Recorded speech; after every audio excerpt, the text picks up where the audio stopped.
Hey, what's up guys? My name is Cameron Gallagher from URSA Film, and as you might tell, this might look different and sound a little different, and I'll explain in a minute, so let's go ahead. So there's a giant air conditioning system right outside, so you're gonna hear that hum probably most of the video, but unfortunately it is so hot here, I just wanna keep it that way. So I'll try to noise reduce it a little bit, but you might notice this looks a little bit different, and that's because we're actually shooting this on our brand new red Komodo. You might be asking, well, what happened to Blackmagic URSA Mini Pro G2? So last week we were actually on a shoot with our URSA Mini Pro G2. We were shooting in 300 frames per second, a lot of slow motion. And keep in mind, my camera is only about 2.5 years old, and I've had a couple small issues with it. Originally, the side monitor would stop working and it would like glitch out, and you'd have to kind of like put it in the right exact spot to work. And although I wanted to get that fixed, to actually be able to send it out was going to take some time. I didn't really have any downtime, so it made it really difficult to do so. One of the other things that then happened is right off the bat, actually, the second CFast port, the ejection button broke completely.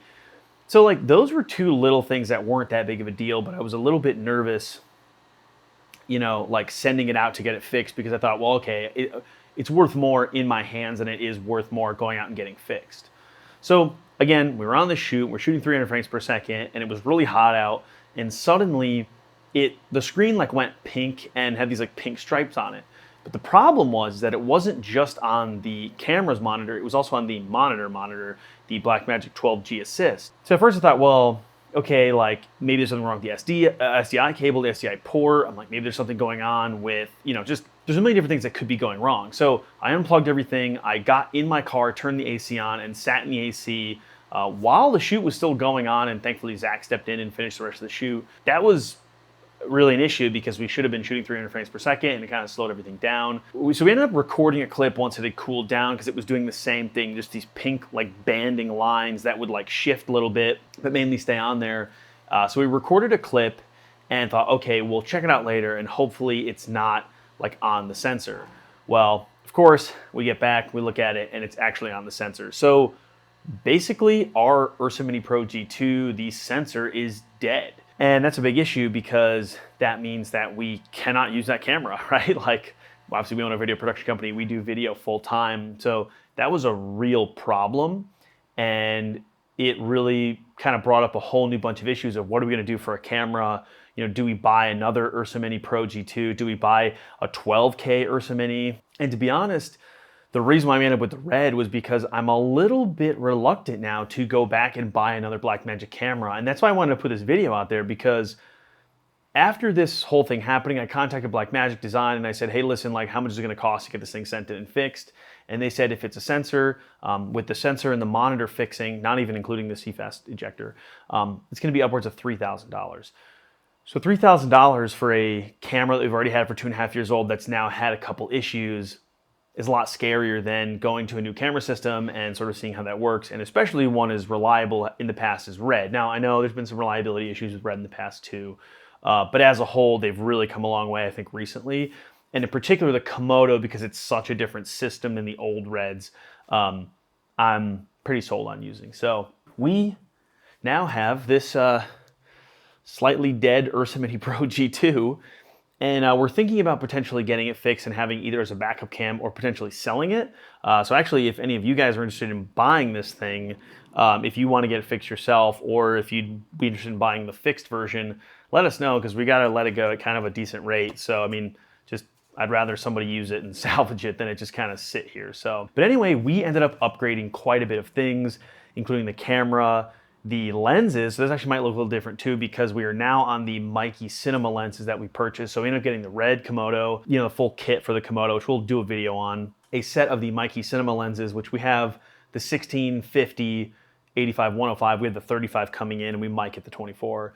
As well as a couple other things that have been in since. A cart, innovative cart, what's crazy expensive, but pretty cool. Some Cydio crates, so for some new gripped and top box crates. So there's a lot of cool new things we got in recently we'll be doing videos on, especially once things slow down going into October, November, December, as well as another short film we have coming up. So we'll be talking more about that. And I'd love to do some tests on the Red about how the Red kind of handles things like, you know, ISO changes and lighting and light pollution, IR pollution. That's one thing that I actually figured out quite recently with these NDs, that there's a pretty pretty massive IR pollution issue. It's not the end of the world, but it's something you have to think about.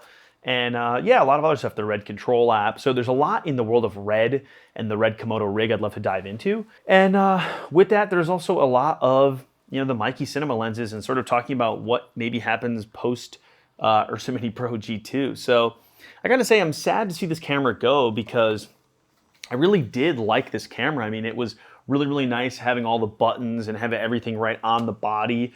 The usability of this camera was really, really nice, and it's still better than the Red Komodo. And I have no problem admitting that. But at the end of the day, you know, we need something reliable and we need something that works. And for 2.5 years in, for this thing to die on us, it's concerning. And it's concerning that, you know, it was going to cost us upwards of $3,000 to fix the whole thing. I understand why it cost that much, but the idea that in 2.5 years we'd have to, you know, re-buy an entire cinema rig. I mean, we ended up spending close to $17,000 in the last 2 weeks, basically. Now, granted, the lenses are not like camera specific, but you know, the Red alone was probably close to about $10,000. So it's something you have to keep in mind is that, you know, we need reliability, and to have a camera like this break on us is a huge deal. And you know, this causes a lot of problems now. So I wanted to make this video just talking about that a little bit, let you guys know where we're at. Hopefully this winter we'll be back with some more YouTube videos. It's been very, very busy this season. So wedding season's almost over and we're almost on to bigger and better things. So we have a lot of videos coming soon. So definitely stay subscribed if you're not. We have an awesome podcast with Tracy Kleeman, who is amazing, coming up very soon as well. So keep your eyes peeled for that. And then if there's anything that you guys want to know about the Blackmagic braking or any of the new equipment we have, let us know down in the comments below. I'd love to make a video about kind of whatever you guys are excited to see and learn more about. So anyway, guys, thanks for watching, and I'll catch you guys later.